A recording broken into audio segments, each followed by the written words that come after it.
Hi, my name is Chris Knowles, and I'm the founder and president of Beyond Computer Solutions. We help you focus on running your business and protecting your good reputation. And today I want to talk to you about one of the ways we help do that. So you already know about ransomware. You hear about it in the news all the time. And of course, we don't recommend paying a ransom for data unless you have no other option. But I want to talk about what to do if you do get hit with ransomware. And if you decide to pay the ransom because you have no backups or the backups were corrupted or deleted. So you need to know that this is not a simple transaction where you just pay the threat actors and all your data comes back exactly the way it was before.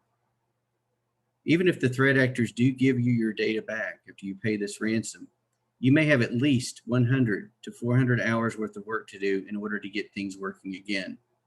And some things may still never be the same afterwards. Allow me to explain why. The threat actors encrypt your data and hold it at ransom. When you pay the ransom, the threat actors give you a decryptor, which is the key to unlock these files and make them usable again.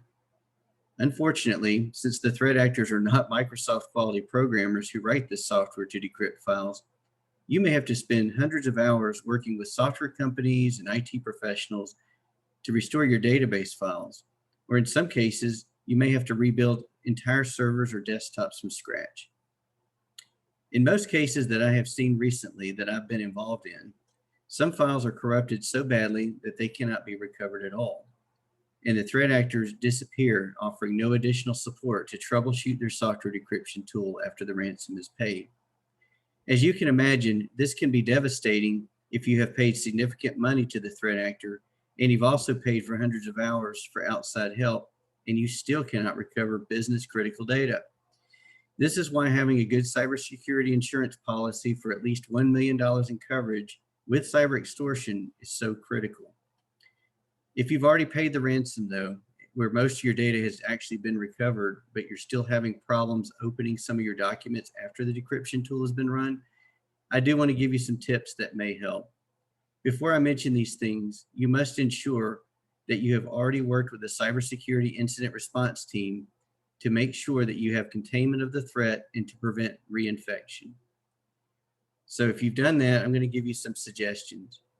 Copy this data that's still encrypted to another computer and try running the threat actor's decryption tool again there.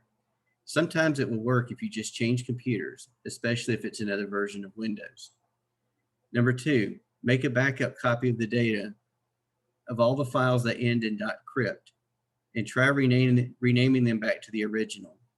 For example, if you have a file named photo.jpg.crypt, just remove the .crypt extension and that JPG file may open even though it was encrypted and it may no longer be corrupted.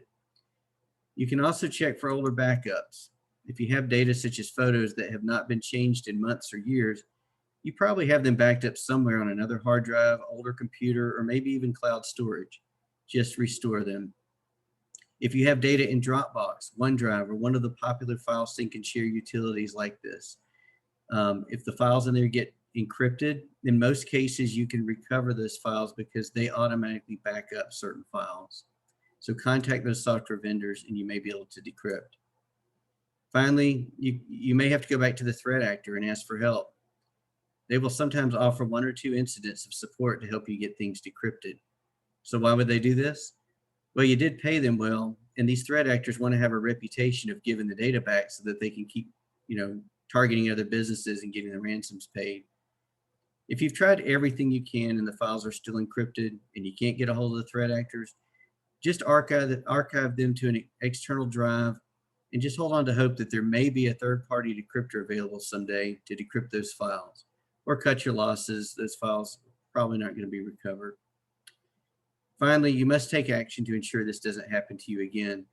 The biggest concern that I hear from folks that I've worked with who were targeted is that they're worried about this happening again after all of this work and expense. I certainly understand their concerns. While there's always a risk, if you take the above steps, you should be able to move forward with some level of confidence. If you've not experienced a cyber attack, I hope this video has helped you see just how devastating these attacks can be and that you will strongly consider a managed detection and response plan to prevent attacks and save you thousands or even millions in recovery costs and your loss of reputation. hop on over to www.beyondcs.com and download your free white paper copy of What to Do If Hackers Hold Your Company Hostage for a complete guide on what to do. You can also reach out to me here on social media by contacting me directly or responding in the comments below. Thank you and stay safe.